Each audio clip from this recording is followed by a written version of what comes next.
Untuk nyuci koper itu ya udah ya, kita kasih cairan pembersih, bisa apapun itu sabunnya, bisa sabun cuci, bisa sabun cuci piring, atau mungkin cairan pembersih yang lain yang netral ya, tidak yang keras, yang soft saja, yang lembut.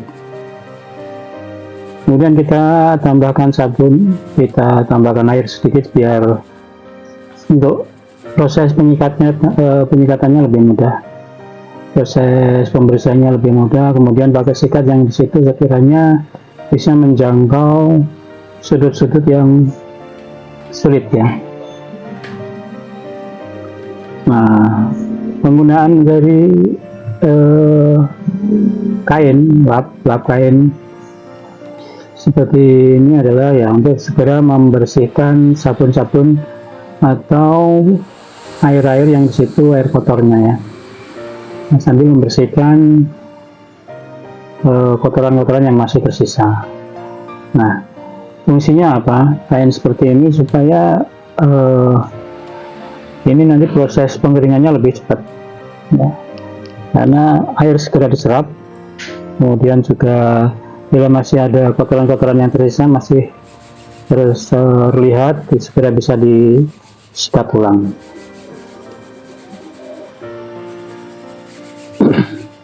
Ini kameranya terbalik ya. Ini sebenarnya kan saya pakai tangan kanan ya, tapi kok itu terlihat pakai tangan kiri. Ya, sistem proses seperti itu diratakan ya guys ya, diratakan sampai semuanya terkena sikatan atau terasa semua sudah terkena sabun atau terbersihkan. Nah, itu memang sabar sedikit demi sedikit. Nanti kalau sudah mengering kan akan kelihatan lagi kira-kira yang masih belum tersikat atau terkena sabun itu yang mana, itu akan terlihat. Nah, proses seperti ini yang sesuai dengan tergantung dari tergantung dari besar kecilnya koper ya. Semakin besar ya semakin lama, semakin kecil semakin cepat pengerjaannya, antara kurang lebih 15 sampai 20-30 menit tergantung besar kecilnya ya. Pengerjaannya itu seperti itu. Untuk harganya tergantung situasi guys ya. Untuk harga pembersihan koper, tas koper seperti ini kan sistem jasa kebersihan itu tergantung dari pasarannya situ berapa. Kalau di tempat kita itu pasarannya antara 20, 25 sampai 60 ya, 60.000 tergantung. Kalau ini nanti kita harga sekitar 30 atau 35. Karena apa? Karena nodanya juga nggak terlalu parah, nodanya juga nggak terlalu istilahnya mengkerak ya. Ini ceritanya itu tasnya itu lama di gudang. Nah, lama di gudang, kemudian debu-debu atau kotoran-kotoran itu berasal dari ya kotoran debu yang berterbangan di dalam gudang. Itu lama nggak dipakai gitu aja. Nah, ini mau dipakai makanya untuk dibersihkan dulu. Jadi kotorannya nggak begitu ini ya, nggak begitu dekil. Jadi tinggal sikat-sikat sedikit saja, kasih sabun, kasih pembersih, kemudian dilap. Kemudian nanti setelah itu ya baru dijemur. Setelah dijemur nanti prosesnya itu kalau sudah kering betul nanti kan ada ini ya.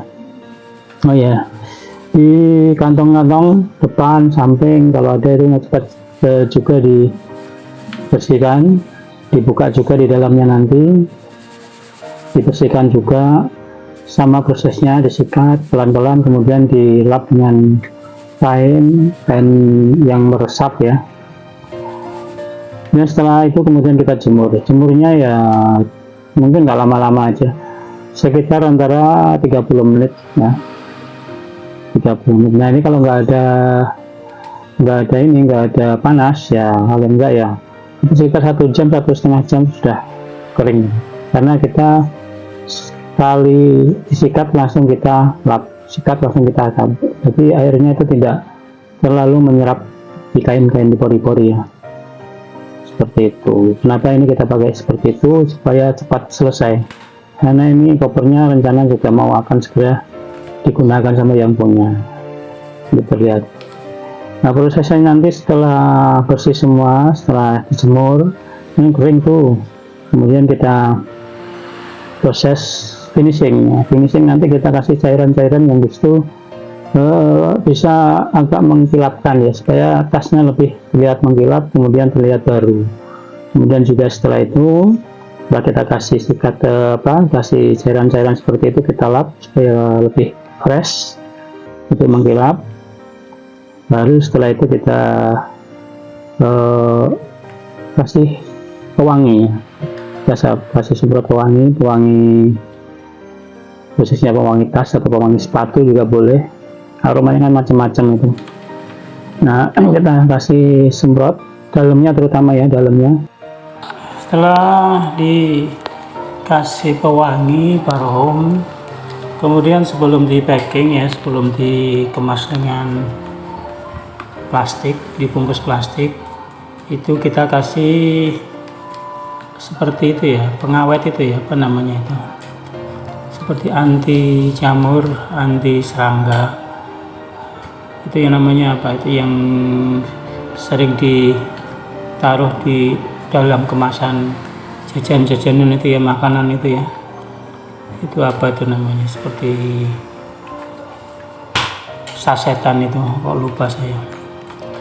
Nah, sebelum di packing dikasih itu, sebelum ditutup dikasih itu, dalamnya dikasih itu juga kalau koper ya. Kalau kita sepatu itu ya masing-masing satu, kalau koper seperti ini mungkin bisa dikasih dua.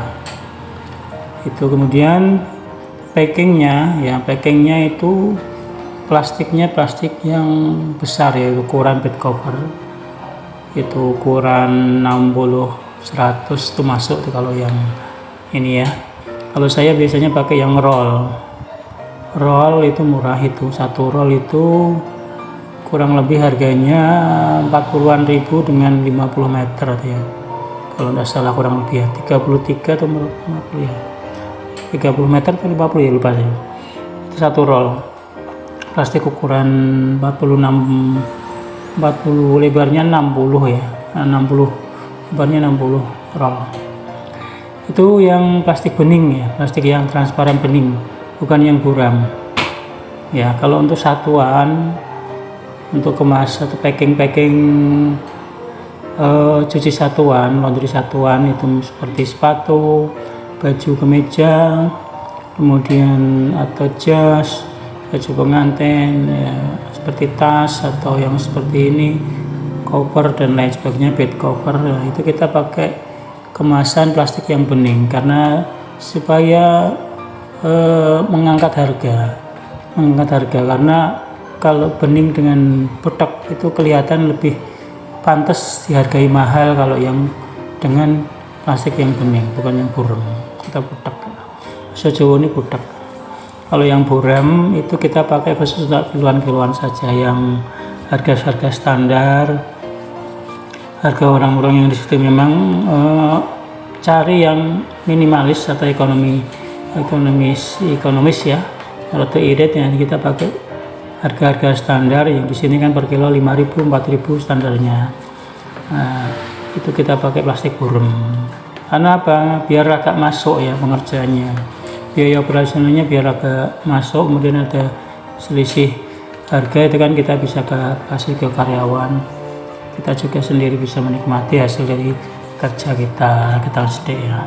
Nah, kita keuntungannya memang cari yang dari harga-harga satuan ya, harga-harga satuan seperti laundry satuan seperti ini.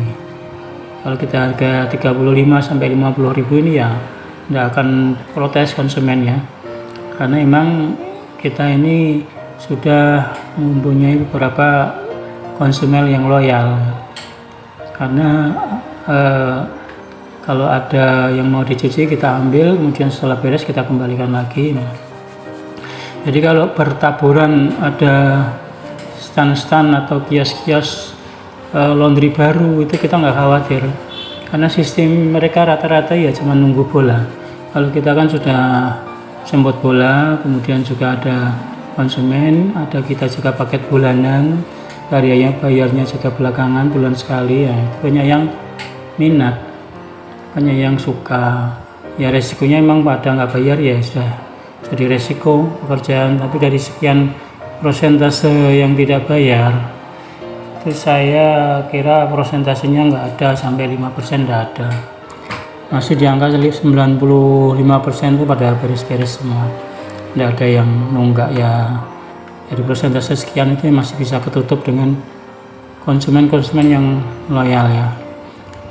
Jadi nggak khawatir lah, karena kita juga penjualnya menjual jasa ya, kita sudah antisipasi dengan jauh-jauh hari kita masukkan sistem ya. Persentase dari 5% itu kalau memang ada yang tidak bayar ya berarti ya hidup-hidup kita sedekah, yang memang bukan rezeki kita itu saja sudah beres gitu ya.